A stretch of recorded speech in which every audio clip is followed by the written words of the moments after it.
Vote హక్కును వినియోగించుకునేటప్పుడు ఓటర్లకు సంకుచితత్వం, వివక్ష, ప్రేరేపణలకు అతీతంగా ఎదగాలనే దృఢ సంకల్పంతో పాటు ప్రజాస్వామ్యంపై విశ్వాసం ఉండాలని రాష్ట్రపతి ద్రౌపది ముర్ము అన్నారు. తెలివైన ఓటర్లే ప్రజాస్వామ్యాన్ని బలంగా చేస్తారని ఢిల్లీలో నిర్వహించిన 15వ జాతీయ ఓటర్ల దినోత్సవ కార్యక్రమంలో ముర్ము తెలిపారు.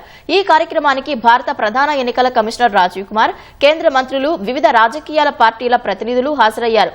కొత్త సాంకేతికతలతో ఎన్నికల ప్రక్రియను ఎన్నికల సంఘం మరింత పారదర్శకంగా మారుస్తుందని ముర్ము తెలిపారు. భారత ప్రజాస్వామ్యం ప్రపంచానికి ఒక ఉదాహరణగా నిలుస్తుందని చెప్పారు. అనంతరం ప్రసంగించిన సీఈసీ రాజీవ్ కుమార్ విభజన ప్రచారాలను నివారించాలని, నకిలీ కథనాలను వ్యాప్తి చేయొద్దని రాజకీయ పార్టీలకు విజ్ఞప్తి చేశారు. తప్పుడు సమాచారం, నకిలీ కథనాలు ప్రపంచ ప్రజాస్వామ్యాలకు అతిపెద్ద ముప్పుగా మారిన ట్రెండ్ కనిపిస్తుందని ఆందోళన వ్యక్తం చేశారు. అలా చేయడం వల్ల ఎన్నికల ప్రక్రియపై యువతలో భ్రమలు కలుగుతాయని వివరించారు.